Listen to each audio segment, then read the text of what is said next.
বসেন। এই যুবক, এই বস বেটা। বান্ধবী মিস কল দিছে নাকি? পরিষ্কার বেটা বস। মাইয়া মানুষকে আর বিশ্বাস করিস না, বস।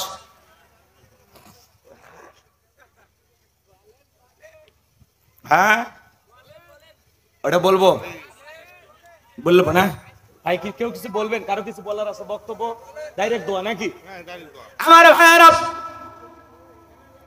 আল্লাহর ওয়ালি আমর বিন আস 25 বছর পরে নিজের এলাকা খুঁজতে খুঁজতে চলে আসলেন। সেদিন ছিল জুমার দিন।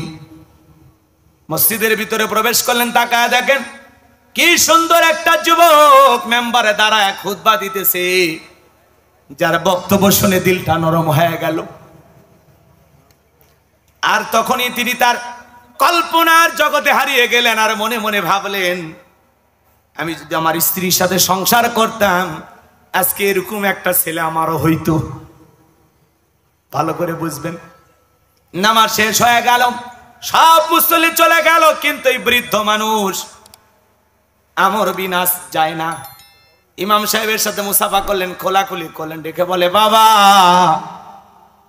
এলাকায় আমি নতুন এসেছি, বাবা তোমার চেহারাটা দেখে বড় মায়া লাগে, তোমার বক্তব্য শুনি হৃদয়টা গলে গেছে, বাবা এই এলাকায় আমার কেউ নাই, কার বাড়িতে যাব কই যাব আমি জানি না, আমি যদি তোমার বাড়িতে যাইতে চাই বাবা তুমি কি একটু জায়গা দিবা না? ইমাম সাহেব ডেকে বলে, মুরব্বী বাবা আসিফ, আপনি আমার বাড়িতে যাইতে চাইতেছেন, ঠিক আছে আমি আপনাকে আমার বাড়ি পর্যন্ত নিয়ে যাব, কিন্তু আমার ঘরে আমার মা আছে, আমার মা যদি অনুমতি দেয় তাহলে আপনি আমার বাড়িতে জায়গা পাবেন, আমার মা যদি অনুমতি না দেয় আমি আপনাকে বাড়িতে নিতে পারবো না। বলে ঠিক আছে বাবা চলো যাই। বাড়িতে গেলেন, মার দরজায় ডাক দিলেন, মা দরজা খুলে দাও। মা ছেলের মধ্যে সালাম বিনিময় হয়ে গেল। কোন কোন যুবক আছো মাকে সালাম দাও, হাতটা তুলে দেখাও তো দেখি। নাই, কথা কন, মাকে সালাম দাও। কোন কোন যুবক আছো মায়ের রুমে প্রবেশ করতে গেলে অনুমতি নাও, দেখি হাত তোলো। নাই। আদব কায়দা শিখবেন কবে? কবরে গেলে। কথা কন নাকি আপনারা? মাকে সালাম দিবেন, বাবাকে সালাম দিবেন, কথা বোঝা যায়? কথা কন, কথা কন। কাকে সালাম দিবেন? মাকে, বাবাকে। দিবেন না সালাম? তাদের চাইতে সম্মানিত মানুষ কেউ আছে? কেন সালাম দেন না? মাকে সালাম দিবেন, বাবাকে সালাম দিবেন। যুবক হয়েছেন আপনি, মায়ের রুমে প্রবেশ করতে গেলে অনুমতি নেবেন, কারণ মা কোন হালতে আছে, কোন অবস্থায় আছে ঘরের ভিতরে আপনি তো জানেন না। মার দরজায় যা নক করবেন, আম্মু তোমার সাথে দেখা করব, মা তোমার রুমে প্রবেশ করতে চাই, অনুমতি নেব, তারপরে মা যদি অনুমতি দেয় প্রবেশ করবেন। আর মা বোন যারা বসে আছেন, মা সন্তান যুবক হয়ে গেলে সন্তানের সাথে একটু শালীন ভাষে ভদ্রভাবে চলাফেরা করবেন। কথা কয় নাকি? মা বোন যারা ওয়াজ শুনতেছেন, মা সন্তানের সামনে একটু ভালোভাবে চলবেন। ছেলেটা আপনার যুবক হয়ে গেছে, আপনি মা, আপনি আমাদের আদর্শ, আপনি আমাদের মডেল। সন্তানের সামনে কখনো ওড়না ছাড়া আসবেন না। যুবক ছেলের সামনে মা হয়ে আপনি কেমনে ওড়না ছাড়া ঘোরাফেরা করেন? আপনার কি একটু শরম করে না? কথা কন না কেন? যদিও আপনার ছেলে কিন্তু যুবক হয়ে গেছে, আপনার একটা সম্মান আছে, মর্যাদা আছে। মা, ও মা, নিজের সম্মান মর্যাদার জায়গাটা আপনি অটুট রাখবেন, আপনার সন্তান আপনাকে মাথায় তুলে রাখবে। কথা বলেন ঠিক কিনা? চলেন না সামনের দিকে যাই বাজান। আমি যে কথা বলতে চাচ্ছিলাম, গভীর মনোযোগ দিয়ে কথাগুলো শুনে যান। এ বাজান গো আমার, এইবার মা যখন অনুমতি দিল, ঠিক আছে বাবা মুরব্বীকে বাড়িতে নিয়ে আসতে পারো। ইমাম সাহেব পাশের রুমে জায়গা করে দিলেন। মহিলা খাবার রেডি করে বলে, যাও বাবা সেই মুরব্বীকে খাবারটা দিয়ে আসো। বৃদ্ধ মানুষ মনে মনে ভাবতেছে, কণ্ঠটা চেনা চেনা লাগতেছে, আওয়াজটা কেন জানে চেনা চেনা লাগতেছে। এইবার খাবার খাইলেন, হঠাৎ করে ওই মুরব্বীর নজর ওই মহিলার উপরে পড়ে গেছে। টাকা দেখে এটা তো আর কেউ নয়, 25 বছর আগে রেখে যাওয়া তার প্রিয়তমা স্ত্রী। দৌড়ে চলে গেলেন, যা বলে বিবি আমারে চিনছো, আমি তোমার স্বামী আমর বিনাশ। বিবি একটা কথা বলো, এই যে ছেলেটা ইমামতি করলো, নামাজ আদায় করাইলো, তোমার কাছ থেকে খাবার নিয়ে এসে আমারে খাওয়াইলো, এই ছেলেটা কার? তুমি শুধু একটা প্রশ্নের উত্তর আমাকে দাও। ডেকে বলে, স্বামী আপনি আমার সাথে জীবনের একটি রাত ভালোবাসা বিনিময় করেছিলেন, আর সেই যে চলে গেলেন আর আমার খবরও নিলেন না। আপনার নিয়ত ছিল আমার পেট থেকে একটা নেককার সন্তান জন্ম নেবে। নিজে বড় আলেম হতে পারেন নাই, সেই ছেলেটাকে বড় আলেম বানাবেন, এটা ছিল আপনার স্বপ্ন। আপনি আমাকে রেখে চলে গেলেন। ও স্বামী, আমার চেহারাটা একটু কালো ছিল, আপনার কাছে ভালো লাগে নাই, আপনি আমাকে রেখে চলে গেছেন। কিন্তু একদিনের ভালোবাসার বিনিময়ে আল্লাহ তাআলা আমার গর্ভে এই সন্তানটাকে দান করেছেন, যেই সন্তানটা হলো জামানার বড় ইমাম, ইমাম মালিক রহমতুল্লাহ আলাইহি। বলুন সুবহানাল্লাহ। নিয়ত কেউ নাই, সারা রাতই তো থাকবেন। আচ্ছা ভাইরা আমার, সর্বোচ্চ প্রোগ্রামটা 12:30 পর্যন্ত চলবে, এর মধ্যে আমরা প্রোগ্রাম শেষ করে দেব ইনশাআল্লাহ। আমি গুনাহগারের নিয়ত করেছি 12:30 পর্যন্ত। আপনারা আমার সঙ্গে যারা যারা থাকতে রাজি নাই তারা হাত তোলেন। যারা রাজি নাই, তার মানে পাবনার মানুষ অনেক চালাক হয়ে গেছে। শ্রোতারা যদি চালাক হয়, ওয়াজ করে শান্তি পাওয়া যায়। কইতে কলিকাতা বুঝে নেই। আজকের মাহফিলে আসতে পেরে বসতে পেরে যারা খুশি হয়েছেন, 12:30 পর্যন্ত গুনাহগারের কথা শুনতে রাজি আছেন, 2 হাত তুলে একবার শুধু বলেন ইনশাআল্লাহ। আরেকটু জোরে বলেন ইনশাআল্লাহ। আরো একবার বলুন ইনশাআল্লাহ। আপনারা এই যে ওয়াদা দিলেন, ওয়াদা ভঙ্গ করা কিসের লক্ষণ? মুনাফিকের লক্ষণ। আমার বিশ্বাস আপনার মাটিতে কোনো মুনাফিকের জায়গা নাই। আপনার মাটি ইসলামী আন্দোলনের ঘাঁটি। কথা বলে ঠিক কি না? আপনার মাটি আলেম ওলামাদের ঘাঁটি, এটা বিশ্বাস করি আমি। এই জায়গায় কোনো মুনাফিকের জায়গা হবে না। সামনে যারা বসে আছেন আওয়াজ দেবেন, এদিকে তাকান। আমি আপনাদের সামনে পবিত্র কোরআনুল কারীমের 74 নম্বর সূরা, সূরাটির নাম মুদ্দাসির। বলেন কি নাম? মুদ্দাসির মানে পোশাক পরিহিত। সুবহানাল্লাহ বলেন। মোট আয়াত আছে 56, রুকু আছে 2টি। বিশ্বনবীর মক্কার জিন্দেগিতে আল্লাহ রাব্বুল আলামিন এই সূরাটি নাজিল করেছেন। আমি আপনাদের সামনে বেশ কয়েকটি আয়াতে কারিমা তেলাওয়াত করেছি। এই আয়াতগুলোকে সামনে রেখে আমি আলোচনা রাখার চেষ্টা করব ইনশাআল্লাহ। আল্লাহ যেন তার গোলামকে বলার তৌফিক দান করেন। ছেলে বলেন আমিন। আর একটু জোরে বলেন আমিন। জবান ছেড়ে সবাই মহাব্বতে, কৃপণতা কেউ করবেন না, আমার সঙ্গে তেলাওয়াত করুন। আউযু বিল্লাহি মিনাশ শাইতানির রাজিম।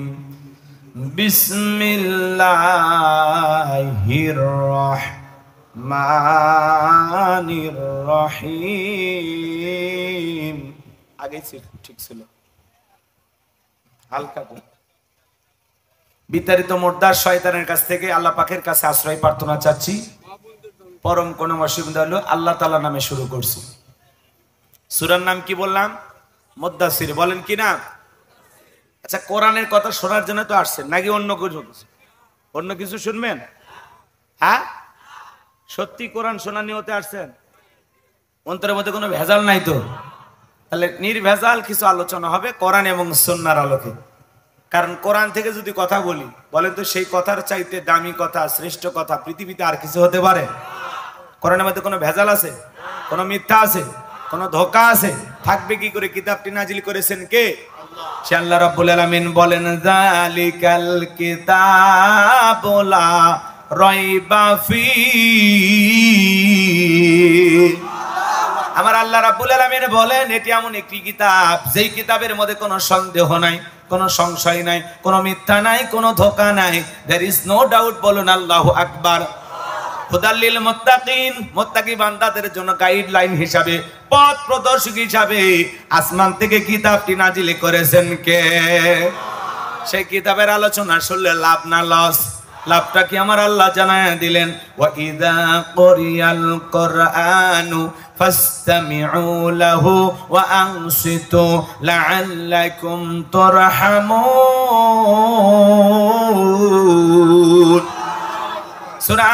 আয়াত নাম্বার 204 আমার আল্লাহ রাব্বুল আলামিন জানিয়ে দিলেন, তোমাদের সামনে যখন কোরআন পাঠ করা হয়, কোরআনের আলোচনা করা হয়, চুপ করে কান লাগিয়ে মনোযোগ সহকারে কোরআনের কথাগুলো শ্রবণ করো। যারা চুপচাপ কোরআনুল কারীমের কথাগুলো শ্রবণ করবে, আমার আল্লাহ রাব্বুল আলামিন আসমান থেকে তাদের উপরে আল্লাহ রহমত বৃষ্টির মতো নাজিল করবেন। বলুন সুবহানাল্লাহ। ওয়াযাক্কির ফাইন্না যিকরা তানফাউল মুমিনিন, সূরা জারিয়ার 55 নম্বর আয়াত। আল্লাহ ডেকে বলেন, যারা আমার মুমিন বান্দা, তাদের সামনে যখন কোরআন দেওয়াজ করা হবে, কোরআন থেকে উপদেশ দেওয়া হবে, এই কথাগুলো শোনার পরে আমার মুমিন বান্দাদের উপকারে আসবে। বলুন সুবহানাল্লাহ। তাহলে আল্লাহর কোরআন থেকে কথা বলবো ভাই, আমার কোনো জ্ঞান নাই, জ্ঞান দেওয়ার মালিক কে? ক্বালু সুবহানাকা লা ইলমা লানা ইল্লা মা আল্লামতানা ইন্নাকা আনতাল আলিমুল হাকীম। জ্ঞান দেওয়ার মালিক কে? এই পাবনার মানুষ বলেন, জ্ঞান দেওয়ার মালিক কে? এখানে অনেক জ্ঞানী গুণী মানুষ বসে আছেন, সকলের প্রতি শ্রদ্ধা সম্মান রেখে আমি আলোচনা শুরু করছি। সূরার নাম মুদ্দাসির। বলেন কি নাম? মনে থাকবে তো ইনশাআল্লাহ। আমরা 38 নম্বর থেকে আল্লাহ চাইলে, আল্লাহ তার গোলামকে সুস্থ রাখলে, শেষ পর্যন্ত যদি আমি কথা বলতে পারি, আমরা 46 নম্বর আয়াত পর্যন্ত আলোচনা করব ইনশাআল্লাহ। আল্লাহ যেন তার গোলামকে বলার তৌফিক দান করেন। একটু চিল্লা বলেন আমিন। আমার আল্লাহ রাব্বুল আলামিন বলেন, কুল্লু নাফসিন বিমা কাসাবাত রহিনা। আর একটু জোরে বলেন আল্লাহু আকবার। আমার আল্লাহ রাব্বুল আলামিন বলেন, কুল্লু নাফসিন বিমা কাসাবাত রহিনা। প্রত্যেকটা ব্যক্তি তার নিজ কৃত কর্মের কাছে দায়বদ্ধ, নিজের কৃত কর্মের কাছে আবদ্ধ। ভালো করে বোঝার চেষ্টা করবেন বাজান গো আমার। এই পৃথিবীর ভূখণ্ডে আল্লাহ রাব্বুল আলামিন আপনাকে আমাকে পাঠিয়েছেন, দিল দিয়া কথাগুলো বোঝার এবং শোনার চেষ্টা করবেন। কুল্লু নাফসিন বিমা কাসাবাত রহিনা। প্রত্যেকটা ব্যক্তি তার নিষ্কৃত কর্মের কাছে দায়বদ্ধ, নিজের কৃত কর্মের কাছে আবদ্ধ। আপনার জীবনের কৃত কর্মের হিসাব আপনাকে দিতে হবে।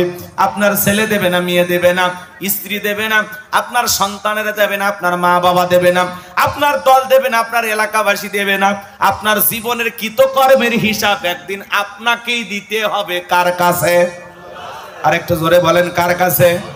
এই আয়াতের ব্যাখ্যায় তাফসীরকারকেরা লিখেছেন, যদি আপনার কৃতকর্ম ভালো হয়, আপনার কৃতকর্ম সৎ হয়, যারা সৎ কৃতকর্ম করবে, ভালো কৃতকর্ম করবে, এ ভালো কৃতকর্মের ফলাফল হলো জান্নাত। সুবহানাল্লাহ বল। আর যারা দুনিয়ার জমিনে মন্দ কৃতকর্ম করবে, খারাপ কৃতকর্ম করবে, এ মন্দের কৃতকর্মের ফলাফল হলো জাহান্নাম। আপনার কৃতকর্ম ভালো হলে আপনি যাবেন জান্নাতে, আপনার কৃতকর্ম খারাপ হলে আপনি যাবেন জাহান্নামে। কথায় আছে, যেমন কর্ম তেমন ফল। বিশ্বাস না হয় করিয়া দেখো, বেহেশত আর দোজখ সাত। বিশ্বাস না হয় মরিয়া দেখো। কথা কয় না, কথা কয় না। আপনার কৃতকর্ম যদি ভালো হয়, আপনি যদি সৎ কৃতকর্ম করেন, এর ফলাফল হিসেবে আল্লাহ আপনাকে জান্নাত দেবেন। সুবহানাল্লাহ। আর আপনি যদি মন্দ কৃতকর্ম করেন, গুনাহ করে যান, আল্লাহর অবাধ্য গোলাম হন, এই দুনিয়াতে বলেন যদি খাও দাও ফুর্তি করো, দুনিয়াটা মস্ত বড়, যা আকাম বদকাম আছে সব করে গেলেন, আপনার এই মন্দ কৃতকর্মের ফলাফল আপনাকে জাহান্নামে নিয়ে যাবে। জোরে কর নাউজুবিল্লাহ। এর জন্য আল্লাহ বলেন, কুল্লু নাফসিন বিমা কাসাবাত রহিনা। প্রত্যেকটা ব্যক্তি তার নিষ্কৃত কর্মের কাছে আবদ্ধ, নিজের কৃত কর্মের কাছে প্রত্যেকটা মানুষ দায়বদ্ধ। কথাকে বোঝেন? একটা আয়াতের আলোচনা যদি মন দিয়ে শোনেন, একটা ঘন্টা যদি কোরআন শোনার জন্য ব্যয় করতে পারেন, 500 রাকাত নফল নামাজ পড়লে যে সওয়াব হয়, সেই সমপরিমাণ সওয়াব আল্লাহ আপনার আমার আমল নামায় দান করবেন। বলুন সুবহানাল্লাহ। এজন্য কোরআন শোনার নিয়তে বসে থাকলে বসে, আর অন্য নিয়ত থাকলে আপনার কাছে মজা লাগবে না। মনটা যদি আবু বকরের মতো নরম হয়, কোরআন শুনলে ঈমান বাড়বে। সুবহানাল্লাহ। আর মনটা যদি আবু জেলের মতো পেঁয়াজ দিয়ে ভরা থাকে, কোরআন শুনলেও শয়তানি বাড়বে। কথা বলেন। আপনার মনটা কেমন আজকে দেখে বোঝা যাবে যে আপনি আসলে কোরআন শোনার জন্য আসছেন নাকি অন্য কোনো মতলব আছে। সম্মানিত ভাইয়েরা আমার, দিল দিয়ে কথাগুলো বোঝার চেষ্টা করবেন। আল্লাহ রাব্বুল আলামিন বলেন, কুল্লু নাফসিন বিমা কাসাবাত রহিনা, প্রত্যেকটা ব্যক্তি তার নিষ্কৃত কর্মের কাছে আবদ্ধ, নিজের কৃত কর্মের কাছে দায়বদ্ধ। এই যে আজকের আলোচনা ক্যামেরা দিয়ে রেকর্ড হইতেছে বাজান, 6 মাস পরে 1 বছর পরে এই ক্যামেরার একটা মেমোরি আছে, এটা যদি ঠিক থাকে 6 মাস পরে 1 বছর পরে আলোচনা দেখা যাবে। কথা বলে, আমার আলোচনা রেকর্ড করার জন্য যদি মানুষের মাথায় বুদ্ধি থাকে, আপনার আমার জীবনের কথাগুলো রেকর্ড করার জন্য আমার আল্লাহর জ্ঞান আছে না নাই? একটা রাষ্ট্র পরিচালনা করতে গেলে সরকারের যেরকম গোয়েন্দা বাহিনী থাকে, ডিবি থাকে, সিআইডি থাকে, আল্লাহর ডিবি ফেরেশতা আছে না নাই? এই জন্য আল্লাহ রাব্বুল আলামিন আপনার আমার জীবনের প্রত্যেকটা কৃতকর্ম রেকর্ড করতেছেন। মায়াল ফিজু মিন কাউলিন ইল্লা লাদাইহি রাকিবুন আতীদ। আমার আল্লাহ বলেন, মানুষ এমন কোন কথা বলে না, এমন কোন কর্মকাণ্ড করে না যা রেকর্ড করার জন্য আমার ফেরেশতারা নাই। আপনার জীবনের প্রত্যেকটা কৃতকর্ম রেকর্ড করার জন্য আল্লাহর ফেরেশতা আছে না নাই? কিরামান কাতিবিন ইয়ালামুনা মা তাফআলুন, সম্মানিত 2 জন লেখক ফেরেশতা সদা সর্বদা আপনার আমার জীবনের ডায়েরিটা লিখতেছে। আপনি ঘুমাইলেও আল্লাহর ফেরেশতারা ঘুমায় না, 24টা ঘন্টায় আপনার আমার জীবনের কৃতকর্মগুলো রেকর্ড করতেছে। ওই কঠিন কিয়ামতের ময়দানে যেদিন আল্লাহ তাআলা আপনার আমার আমলনামা হাতে ধরায়া দেবেন, নিজের আমলনামা পাওয়ার পরে আল্লাহ রাব্বুল আলামিন বলবেন, ইকরা কিতাবাকা, আজকে তোমার কিতাব তুমি পড়ো, আজকে তোমার হিসাব দেওয়ার জন্য তুমি নিজে যথেষ্ট। মানুষ তখন নিজের আমলনামা পড়বে আর অবাক হয়ে বলবে, মালি হাযাল কিতাব লা ইগাদিরু সগীরাতান ওয়ালা কাবীরাতান ইল্লা আহসাহা। এত বড় আশ্চর্যজনক একটা কিতাব যেখানে ছোট কথাও লেখা বাদ যায় নাই, বড় কথাও লেখা বাদ যায় নাই। আপনি জীবনে যা যা করেছেন প্রত্যেকটা কৃতকর্ম আপনার আমলনামায় ফেরেশতারা লিপিবদ্ধ করে রাখবে। ফামাই আমাল মিসকালা যারাতিন খায়রান ইয়ারা ওয়া মাই আমাল মিসকালা যারাতিন শাররান ইয়ারা। বান্দারে, তুমি যদি যারা পরিমাণ অনু পরিমাণে নেক আমল করো, ওইটাও তোমার আমলনামায় লিপিবদ্ধ করা হবে। তুমি যদি যারা পরিমাণ অনুপরিমাণে বদ আমল করো, ওইটাও তোমার আমলনামায় লিপিবদ্ধ করা হবে। আপনি দিনের বেলায়, রাতের বেলায়, সন্ধ্যা বেলায়, সকাল বেলায় যা যা করতেছেন বাজান, আপনার জীবনের প্রত্যেকটা কৃতকর্ম রেকর্ড করা হচ্ছে। এই আমলনামায় কিয়ামতের ময়দানে আল্লাহ আপনার হাতে ধরায়া দেবে। যা করতেছেন দিনের আলোতে, রাতের আধারে, গোপনে, প্রকাশ্যে যা করতেছেন সব রেকর্ড করা হচ্ছে, সব লিপিবদ্ধ করা হচ্ছে। এই মুহূর্তে যারা কোরআনের কথা শুনতেছেন তাদের কথা ফেরেশতারা লিখতেছে। এই মুহূর্তে যারা সিনেমা হলে সিনেমা দেখতেছে ওদেরটাও লিখতেছে। এই মুহূর্তে যারা যাত্রার মঞ্চে যায় নর্তকীর নাচ দেখতেছে, গোলাপি ডান্স দেখতেছে, আছে না? কথা কয় না কথা। আচ্ছা, এই মুহূর্তে বাংলাদেশের কোন একটি জেলায়, কোন একটি এলাকায় যাত্রা হচ্ছে না? কথা কয় না চাচা। আমার ওয়াজ কি বুঝতেছেন? যাত্রা মানে বোঝেন না? দেখছিলেন? কয় না, দেখেননি। কি করছেন? 2000 সালে বোঝেন তো, আজ থেকে 25 বছর আগে বা আজ থেকে 30-35 বছর আগে এরকম গ্রামে গ্রামে এরকম মন সাজাইয়া লসিমন, করিমন, খায়রন, সুন্দরী, মানেসাবরী, কমলার বনবাস হইতো, শুনছিলেন? ওগুলোকে কি বলতো? যাত্রাপালা, তাই না চাচা? চাচা কথা কয় না বারে? চাচা যাত্রাপালা হইতো না? কথা কন নাকি আপনারা? মনে হয় কে জীবনে দেখিনি, শুনছে মনে আজকে প্রথম। এই গ্রামে হয়তো বা হয়েছে, আশেপাশে হয়েছে। যাত্রাপালার খবর আপনি জানেন না? কোনদিন দেখেন? তাহলে এটি বললে লাভ। এরকম মন সাজায় আগে যাত্রাপালা হইতো, নাচ গান হইতো। এখনো মনে করেন বাংলাদেশের কোন একটি জায়গায় হয়তোবা এই মুহূর্তে কিছু লোক বৈশা যাত্রা দেখতেছে, ওই জায়গায় ফেরেশতারা লিখতেছে না? না, ফেরেশতারা অবশ্য যাত্রা গানের ওখানে থাকে না। কি বলেন? কে ঢুকলো কে বের হলে ফেরেশতারা দেখেও না, লেখেও না। কি বলেন? যারা মসজিদে বসে এই মুহূর্তে জিকির করতেছে তাদেরটাও লিখতেছে, যারা সিনেমা হলে সিনেমা দেখতেছে তাদেরটাও লিখতেছে, যারা যাত্রার প্যান্ডেলে হই হই রই রই কাণ্ড যাত্রা দেখতেছে, সাতক্ষীরা থেকে আগত ডানা কাটা পরি, মাটির আসন 200 টাকা। শোনেন না, আমাদের এলাকায় মাইকিন হয় গাইবান্ধা, সেই মাইকিন হইতো আগে, এখন তো ওগুলো চলে গেছে। মাঝে মাঝে এখন আমাদের ফাঁসি তোলায় যদি মেলা বসে তো যাত্রা আছেই, মেলা মানেই যাত্রা, আর যাত্রা দেখে ফাত্রা লোকেরা, কথা দেখে ভালো লোকেরা যাত্রা দেখে।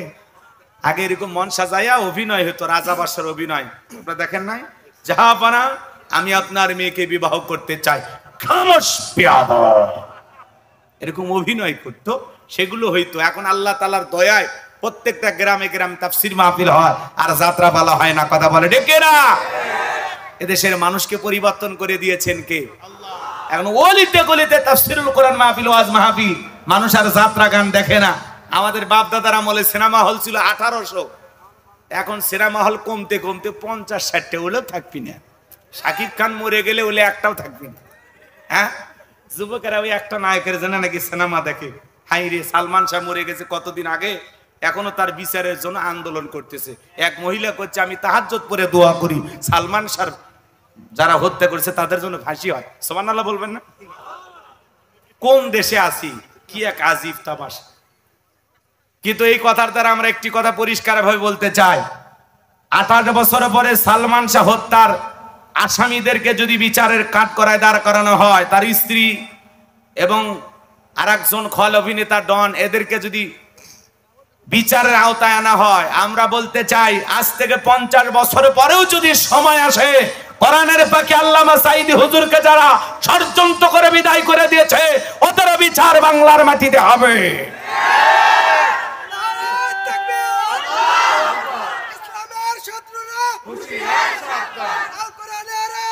একটা নায়কের বিচার যদি এত বছর পরে হয়, আর আমরা কোরআনের পাখি আল্লামা সাঈদী হুজুরকে হারিয়েছি। কি সুন্দর মায়াবী হাসি দিয়ে উনি চলে গেলেন।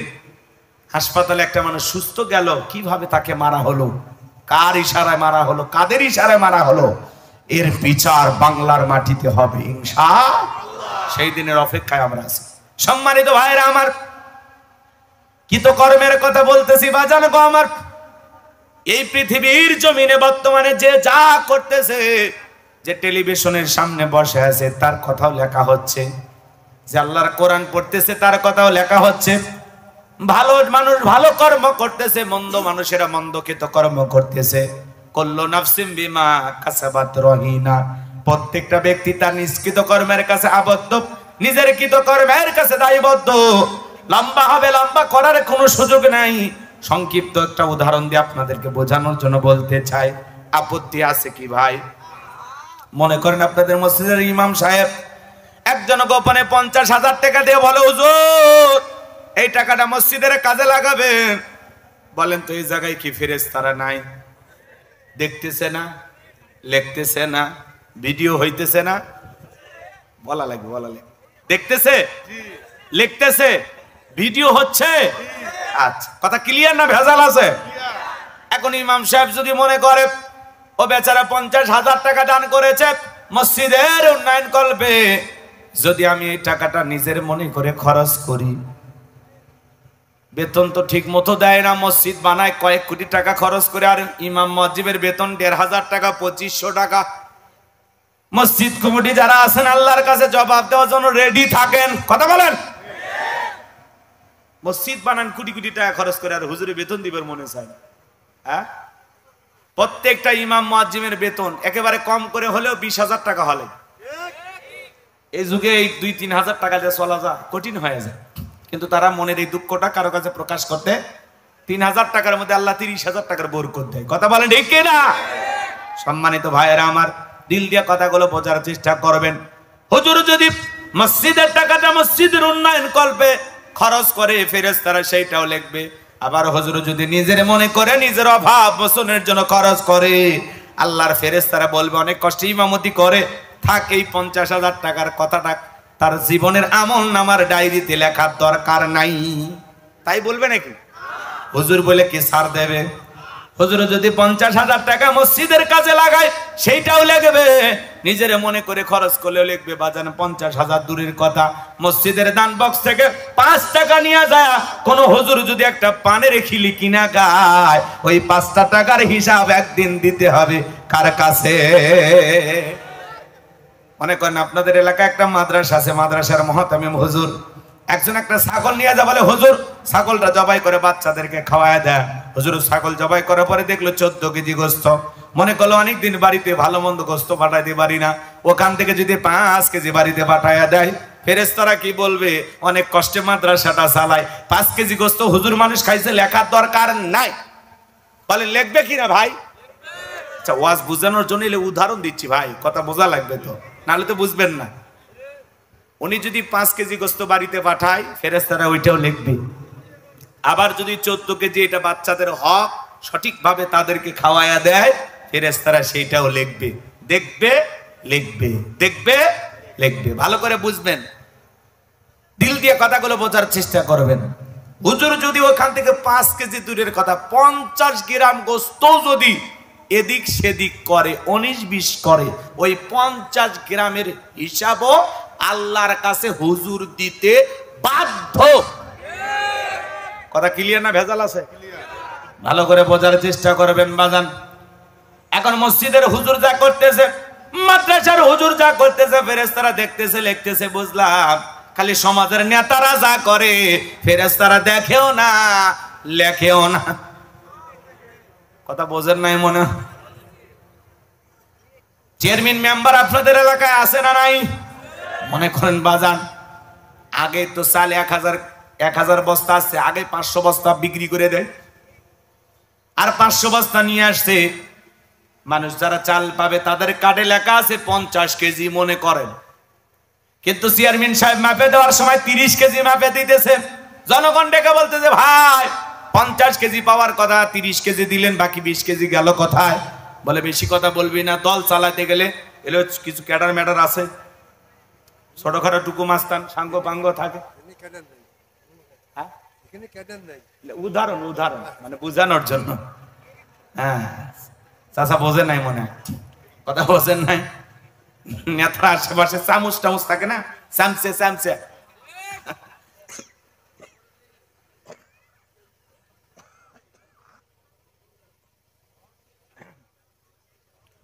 এখন যদি বলে দল চালাইতে গেলে টাকা লাগে, বেটা 30 কেজি দিছে, নিলে নে, বেশি কথা বললে বাকিটাও রেখে দেব। জনগণ বাধ্য হয়ে নিয়ে যায়।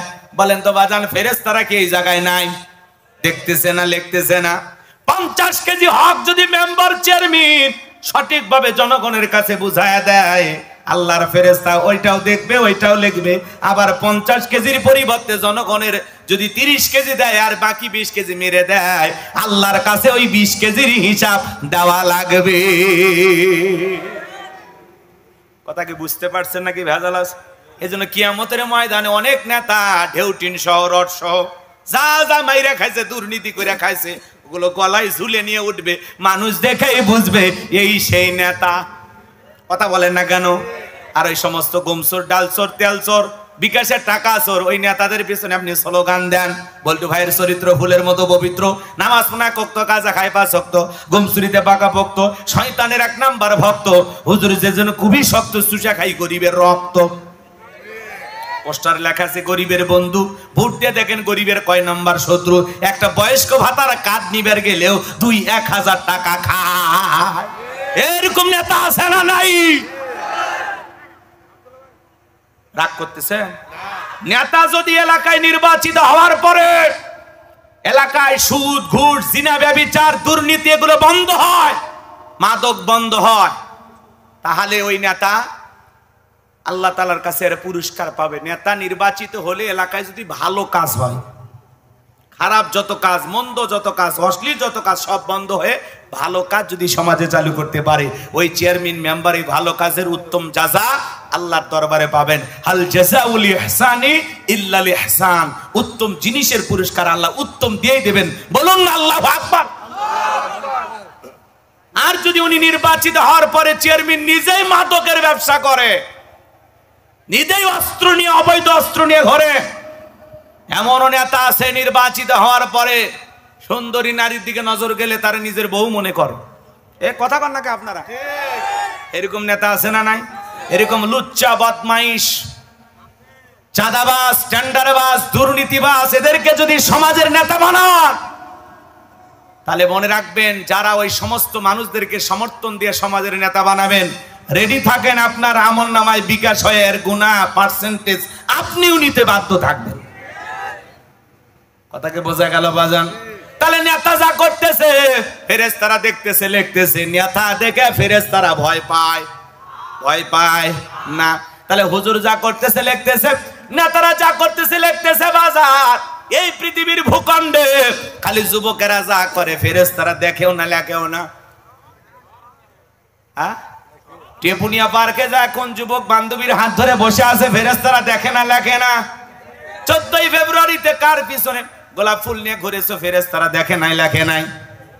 বৈশাখ পালন করতে গিয়ে কার বুকের ওন্না ধরে টান দিয়েছো যুবক ফেরেশতারা দেখছে কিনা লেখছে কিনা বলেন? তাহলে আপনি আমি গোপনে প্রকাশে যা যা করতেছি বাজান সব দেখতেছে লিখতেছে। এজন্য যুবক রে নিজেদেরকে একটু পরিবর্তন হওয়ার দরকার আছে না নাই? গভীর মনোযোগ দিয়ে কথাগুলো শুনে যাবেন বাজান। এ যুবক তোমাদের পা দুটা দাও, আমি তোমাদের পা ধরে অনুরোধ করে বলে যাই, বিয়ের আগে কোনো ধরনের অবৈধ প্রেম ভালোবাসা করা যাবে না। আজকে সমাজের বিয়েগুলো তো বিয়ের মতোই হচ্ছে না। কথা বলেন না কেন? কোরআন হাদিসের পদ্ধতির অনুসরণ করা হচ্ছে না। ছোট্ট একটা ঘটনা 2 মিনিটে আপনাদেরকে বলি। আল্লাহর একজন অনেক বড় ওলি ছিল, নাম হলো মহাবীর। আল্লাহর সেই বিখ্যাত ওলির নাম ছিল আমর বিন আস। 2 বছর ধরে পাত্রী খুঁজতেছেন, বিয়ে করবেন, মেয়ে মনের মতো পাইতেছে না। হঠাৎ করে এক বন্ধুর সাথে আসরের নামাজের পরে দেখা হয়ে গেল। বন্ধু ডেকে বলে, বন্ধু বিয়ে করছো নাকি? বলে না, করি নাই। 2টা বছর ধরে মনের মতো একটা পাত্রী খুঁজতেছি, বিয়ে করার জন্য পাইতেছি না। এইবার এই কথা শোনার পরে আমর বিন আসের বন্ধু ডেকে বলে, দোস্ত কেমন পাত্রী তোমার দরকার? আমর বিন আস ডেকে বলে, এমন একটা নারীকে আমি বিবাহ করতে চাই যে নারী পৃথিবীর জমিনে পর্দা করে চলে, কোরআন তেলাওয়াত করে, পর পুরুষের সামনে যায় না। এমন একটা নেককার বিবি দরকার যার পেট থেকে একটা নেককার সন্তান জন্ম হবে, আর তাকে আমি জামানার বড় আলেম বানাবো, জামানার বড় ইমাম বানাবো।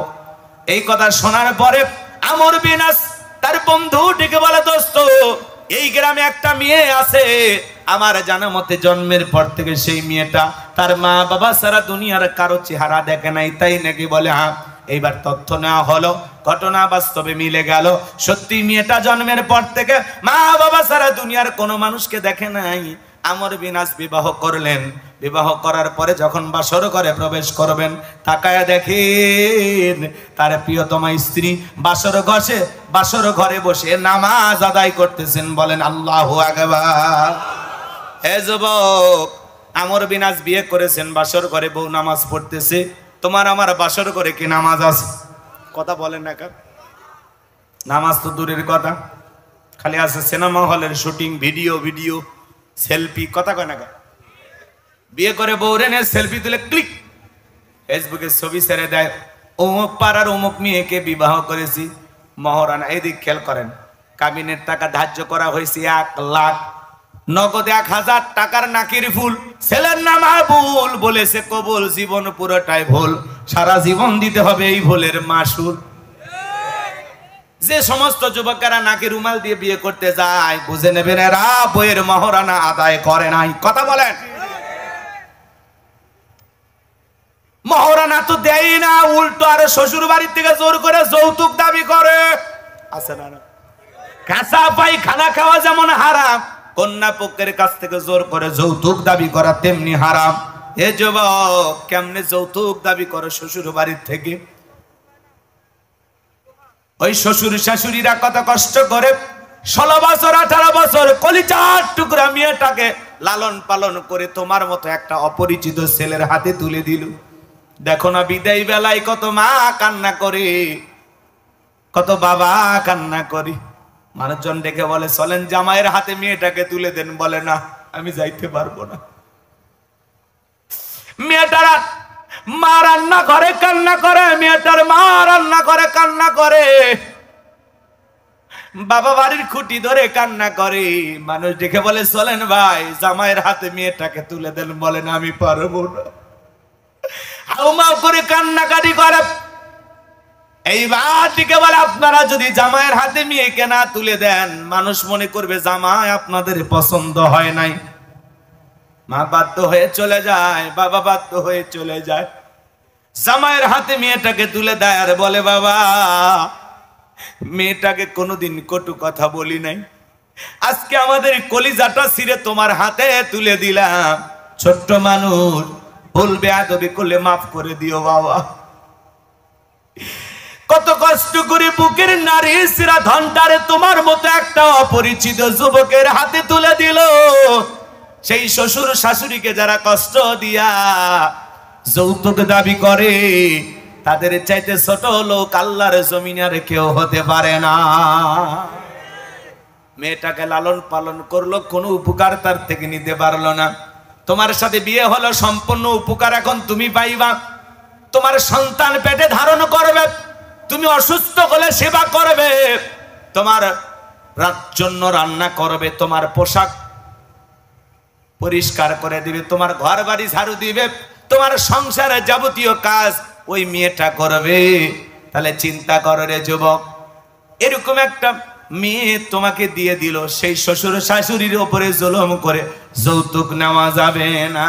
কথা বলে।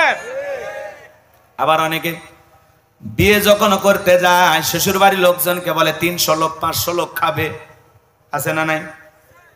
জোর করে কন্যা পক্ষের উপরে খাইতে চাই, বলে এত লোকের রান্না করা লাগবে, না হলে আমরা বরযাত্রী আসবো না, আমরা অমুক বংশের লোক, এত বরযাত্রী যাওয়া লাগবে। এই ধরনের কথাবার্তা যারা বলে জোর করে কন্যা পক্ষের উপরে খাবার খাইতে চায়, এর চাইতে ভিক্ষা করে খাওয়া ভালো। কথা বলেন না কেন? যেই বিয়েতে যত খরচ কম সেই বিয়েতে তত বরকত বেশি। মারহাবা কন। কন্যা পক্ষের লোকজন যদি বলে বাবা 20 জন নিয়ে আসো, 20 জন লোক নিয়ে যাবেন, আপনি 500 ছাপায়া দেন কেন? আপনার এই 500 লোক খাওয়াইতে গিয়ে আর 14 গোষ্ঠী বিক্রি করা লাগে। এক কথা কন নাকি? আপনারা পাইছেন কোথায়? কে শিখায় আপনাদের এগুলো? আবার দেখবেন ওই 500 লোক বরযাত্রী হয়ে যারা যায়, এদের ভাব সাপ মশানি আলাদা। খাবার টেবিলে বসে বলে এই প্লেটে ময়লা কেন, পরিষ্কার কর, এমন ভাব সাপ নেই, কিন্তু বাড়ির ধ্যান চলায়। হ্যাঁ, আর বিয়ের বাড়ির যা মনে করছে যে ইঞ্জিনিয়ার ফেল। কথা কর না কেন? এমন একটা ভাব সাপ নেই, এই প্লেটটা পরিষ্কার কর, এই এদিকে আসো, শশা নেই, শশা দাও, লেবু দাও, দই আছে দাও, ঠান্ডা আছে দাও। মানে জম্মের খাওয়া খাইতে গেছে একদিনে। কথা কন না কেন? এই গোস্তর পুরো প্লেট বাটি রেখে দাও। তুমি জানো না আমি বরের দুলে ভাই? মুড়ি বাবা ভাব সাপ সেই মশা আছে না নাই? বাজান আছে না? আপনি যে খাইতেছেন একটু খাবারটাও তো হিসাব করে খাবেন। কত বিয়ের বাড়িতে দেখবেন গোস্ত একটু কম বেশি হয়, মারামারি করে। কয়েকদিন আগে ওই মেয়ের যে দাদি তাক মারে ফেলে দিছে। চিন্তা করেন চাচা, গোস্ত নিয়ে মারামারি লাগছে, গোস্ত দেওয়া কম বেশি হয়ে গেছে, মারামারি করতে করতে লাস্টে যায় বুড়ি মহিলার উপরে আক্রমণ করে কেন মরেই গেছে। এখন ওই ছেলে জেলখানা, আর মেয়েটার কি হবে বলেন? এরকম অনুষ্ঠানে যায়, ভালো অনুষ্ঠান কিছু লোকে যায় রাগারাগি করে একেবারে বানচাল করে দেয়, নষ্ট করে দেয়। কথা বলে ঠিক কিনা? এজন্য বেশি লোক নিয়ে যা, জ্ঞানজাম করার দরকার নাই। খালি কোনো মতে 10-5 জন নিয়ে যা, খালি কোনো মতে বিয়ে করে বাড়ির বউ নিয়ে আসে, কন্যা পক্ষের উপরে জুলুম না করে। যিনি বিয়ে করাছেন ছেলে, ছেলে পক্ষের পক্ষ থেকে দরকার হয় এলাকার 10,000 মানুষকে দাওয়াত দিয়ে খাওয়ান। ছেলের বাবার বাড়িতে হবে বড় একটা অনুষ্ঠান। কথা কন ঠিক কিনা? ছেলের বাবা হয় আপনি খাওয়ান, কয়জনকে খাওয়াবেন? কন্যা পক্ষের উপরে জুলুম করা, আল্লাহ যেন আমাদের হেদায়েত দান করে। এটা জোরে বলেন আমিন। যুবক শুনে যাও, আমর বিন আস তার স্ত্রী বাসর ঘরে নামাজ আদায় করে, আর তোমার বাসর ঘরে নামাজ আছে? কি আছে? সেলফি আছে, ভিডিও আছে। আজকে বিয়ের অনুষ্ঠানগুলো তো বিয়ের অনুষ্ঠান নাই, মনে হয় ছোটখাটো সিনেমা হলে শুটিং চলতেছে। ছেলেরে গোসল করে দে, তার ভিডিও আছে না নাই? আছে না নাই? আমি তো মনে করি যে ছেলেটা গোসল করার মতো শক্তি নেই, এ তো প্রতিবন্ধী, আর তো বিয়ে করা উচিত না। কথা বলে সারা জীবন একাই গোসল করলে আর বিয়ের দিনে অন্য নারীরা গোসল করায় দেয়। এলাকার চাচি ভাবি নানি খালা এরা ধৈরে ধরে গোসল করায় দেয়। কথা কন নাকি আপনারা? আপনাদের পাপ নাই কি এখনো আছে এগুলো চালু? আল্লাহ হেদায়েত দান করে। কমে গেছে না? আপনার সময় মনে হয়েছিল ওই সময়। আমার ভাইরা দিল দিয়ে কথাগুলো বোঝার চেষ্টা করবেন। এ তরুণ যুবকেরা শুনে নাও, জেনে নাও, বিয়ে হলো একটা সুন্দর অনুষ্ঠান, এটা ভিডিও ধারণ করে রাখলে চলবে না। কেমনি মেয়ে গায়ে হলুদ দিল, কেমনে ছেলে গায়ে হলুদ দিল, হলুদের নামে তরুণ শাড়িরা সেজে গুজে দুলাভাইরেও গালে হলুদ দেয়। বিশ্বাস করেন বাজান, পৃথিবীর কোন হুজুর আজ পর্যন্ত বলেন এটা জায়েজ আছে? কেন আপনারা করেন আমরা বুঝি না। মনে রাখবেন, এই হলুদের অনুষ্ঠানের নামে ঢলাঢলি করা, রং তামাশা করা কোনো মতে জায়েজ নাই, হারাম। আবার 7 দিন 5 দিন এরকম বক্স ভাড়া করে ঠিক ঠিক আওয়াজ দিয়ে গান বাজনার অনুষ্ঠান করে বিয়ে করবেন, জায়েজ নাই, হারাম হারাম হারাম। আজকে যারা গান বাজাইয়া দুনিয়ার মাটি কাঁপাইতেছো, একদিন কবরে যাইবা, এই কবরের মাটি তোরে কবরে নিয়া কাঁপাবে। মুসলমানের বিয়েতে গান বাজনা জায়েজ না হারাম? একটু জোরে বলেন, জায়েজ না হারাম? এগুলো অমুসলিমদের সংস্কৃতি বাজান, মুসলমানেরা পছন্দ করে ফেলেছে। এজন্য হলুদের নামে রং তামাশা করা যাবে না, গোসলের নামে রঙ্গলীলা করা যাবে না, বিয়ের শাদীতে গান বাজনার কোনো আয়োজন করা যাবে, গান বাজনার কোনো আয়োজন করা যাবে না, বিয়ের সময় কোনো ভিডিও ধারণ করা যাবে না। অনেক যুবক আছে যারা ভিডিও করে, ভাই ভাবিকে একটু চেপে ধরেন, আছে না নাই? এখন চেপে ধরতেছে, মিষ্টি খাওয়াইতেছে, মালা বদল করতেছে, এগুলো ভিডিও ধারণ করে কিছুদিন পরে আবার বউ বাচ্চা সবাই মিলে ভিডিও গুলো দেখতেছে। জোরে কন্যা উযুবিল্লাহ। আল্লাহ যেন আমাদের হেদায়েত দান করেন, জোরে বলেন আমিন।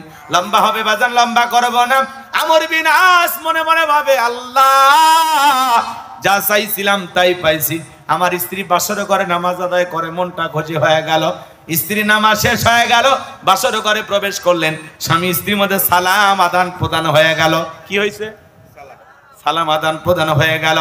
আমর বিন আস এইবার স্ত্রীর ঘোমটা তুলে একবার চেহারার দিকে তাকাইছেন, দেখতে দেরি, ঘর থেকে বের হতে দেরি করে নাই।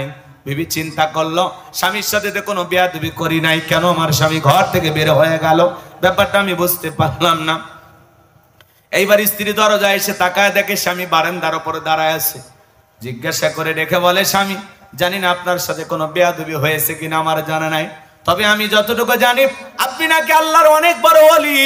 যত বড় আল্লাহর ওলি হোক না কেন, আজকে আমার বাসর ঘর, আমার জীবনের প্রথম রজনী, আপনি যদি আজকে আমার হক না আদায় করেন, কিয়ামতের ময়দানে আল্লাহর আদালতে আমি আপনাকে আসামি বানাবো। আল্লাহর ওলি মনের মধ্যে পরকালের ভয় আছে। বাসর ঘরে প্রবেশ করলেন, বিবির সাথে ভালোবাসা বিনিময় করলেন। পরের দিন সকালবেলা আর এলাকায় থাকলেন না, চলে গেল মনের অজান্তে দূরে কোথাও। একদিন 2 দিন নয়, 25টা বছর অতিবাহিত হয়ে গেল, আর কোনোদিন বইয়ের খবর নিল না। 25 বছর পরে তাদের দাম্পত্য জীবনে কি ঘটনা ঘটে, আপনারা কি শুনতে রাজি আছেন? কারা কারা শুনতে চান 2 হাত তুলে আল্লাহকে একটাবার দেখান। লিল্লাহে তাকবীর, লিল্লাহে তাকবীর। হাত চুবাকে, এই বস বেটা, বান্ধবী মিস কল দিছে নাকি? অরিস্কে বেটা বস, মাইয়া মানুষকে আর বিশ্বাস করিস না, বস।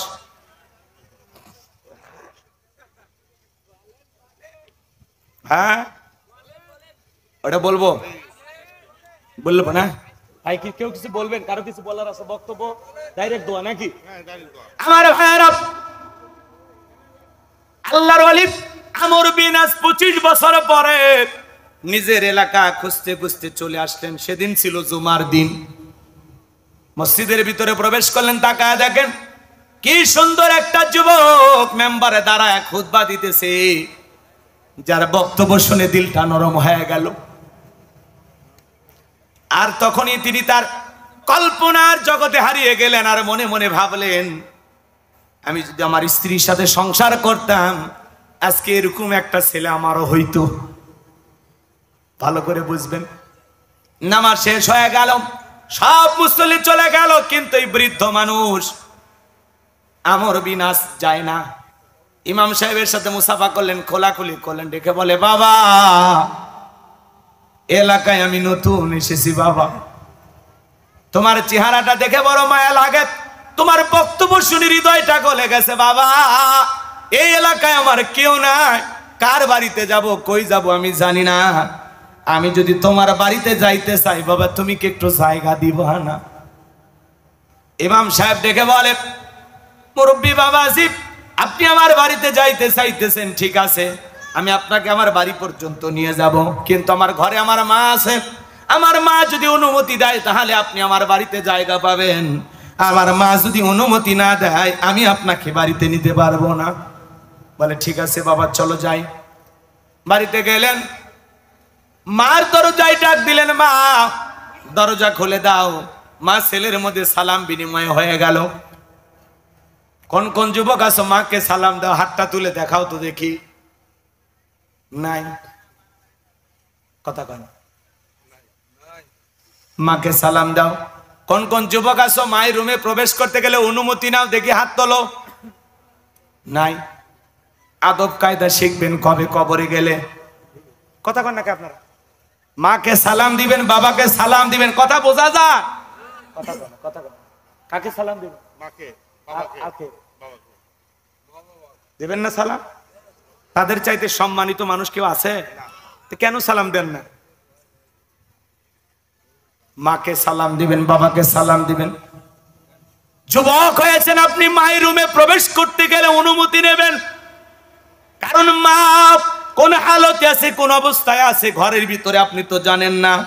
মার দরজায় যা নক করবেন, আম্মু তোমার সাথে দেখা করব, মা তোমার রুমে প্রবেশ করতে চাই, অনুমতি নেব। তারপরে মা যদি অনুমতি দেয় প্রবেশ করবেন। আর মা বোন যারা বসে আছেন, মা সন্তান যুবক হয়ে গেলে সন্তানের সাথে একটু শালীন ভাষায় ভদ্রভাবে চলাফেরা করবেন। কথা কয় নাকি? মা বোন যারা ওয়াজ শুনতেছেন, মা সন্তানের সামনে একটু ভালোভাবে চলবেন। ছেলেটা আপনার যুবক হয়ে গেছে, আপনি মা, আপনি আমাদের আদর্শ, আপনি আমাদের মডেল। সন্তানের সামনে কখনো ওড়না ছাড়া আসবেন না। যুবক ছেলের সামনে মা হয়ে আপনি কেমনে ওড়না ছাড়া ঘোরাফেরা করেন? আপনার কি একটু শরম করে না? কথা কন না কেন? যদিও আপনার ছেলে কিন্তু যুবক হয়ে গেছে, আপনার একটা সম্মান আছে, মর্যাদা আছে। মা, ও মা, নিজের সম্মান মর্যাদার জায়গাটা আপনি অটুট রাখবেন। আপনার সন্তান আপনাকে মাথায় তুলে রাখবে। কথা বলেন ঠিক কিনা? চলেন না সামনের দিকে যাই বাজান। আমি যে কথা বলতে চাচ্ছিলাম, গভীর মনোযোগ দিয়ে কথাগুলো শুনে যান।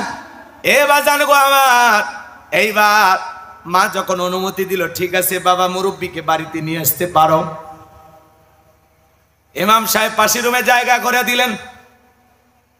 মহিলা খাবার রেডি করে বলে, যাও বাবা সেই মুরব্বীকে খাবারটা দিয়ে আসো। বৃদ্ধ মানুষ মনে মনে ভাবতেছে, কণ্ঠটা চেনা চেনা লাগতেছে, আওয়াজটা কেন জানে চেনা চেনা লাগতেছে। এইবার খাবার খাইলেন, হঠাৎ করে ওই মুরব্বীর নজর ওই মহিলার উপরে পড়ে গেছে। টাকা দেখে এটা তো আর কেউ নয়, 25 বছর আগে রেখে যাওয়া তার প্রিয়তমা স্ত্রী। দৌড়ে চলে গেলেন, যা বলে, বিবি আমারে চিনছো? আমি তোমার স্বামী আমর বিনাশ। বিবি একটা কথা বলো, এই যে ছেলেটা ইমামতি করলো, নামাজ আদায় করাইলো, তোমার কাছ থেকে খাবার নিয়ে এসে আমারে খাওয়াইলো, এই ছেলেটা কার? তুমি শুধু একটা প্রশ্নের উত্তর আমাকে দাও। ডেকে বলে, স্বামী আপনি আমার সাথে জীবনের একটি রাত ভালোবাসা বিনিময় করেছিলেন, আর সেই যে চলে গেলেন আর আমার খবরও নিলেন না। আপনার নিয়ত ছিল আমার পেট থেকে একটা নেককার সন্তান জন্ম নেবে। নিজে বড় আলেম হতে পারেন নাই, সেই ছেলেটাকে বড় আলেম বানাবেন, এটা ছিল আপনার স্বপ্ন। আপনি আমাকে রেখে চলে গেলেন। ও স্বামী, আমার চেহারাটা একটু কালো ছিল, আপনার কাছে ভালো লাগে নাই, আপনি আমাকে রেখে চলে গেছেন। কিন্তু একদিনের ভালোবাসার বিনিময়ে আল্লাহ তাআলা আমার গর্ভে এই সন্তানটাকে দান করেছেন। যেই সন্তানটা হলো জামানার বড় ইমাম, ইমাম মালিক রহমতুল্লাহ আলাইহি। বলুন সুবহানাল্লাহ। আখিরি দাওয়ানা আনিল হামদুলিল্লাহি রাব্বিল আলামিন। আসসালামু আলাইকুম ওয়া রাহমাতুল্লাহি ওয়া বারাকাতুহু। আল্লাহুম্মা আমিন। রব্বানা যালামনা আনফুসানা ওয়া ইল্লাম তাগফির লানা ওয়া তারহামনা লানাকুনান্না মিনাল খাসিরিন। তলট মধ্যপাড়া দারোগা বাড়ি বাইতুল মামুর জামি মসজিদের উন্নতি গল্পে আজকের বার্ষিক ওয়াজ মাহফিলের শ্রদ্ধাভাজন সভা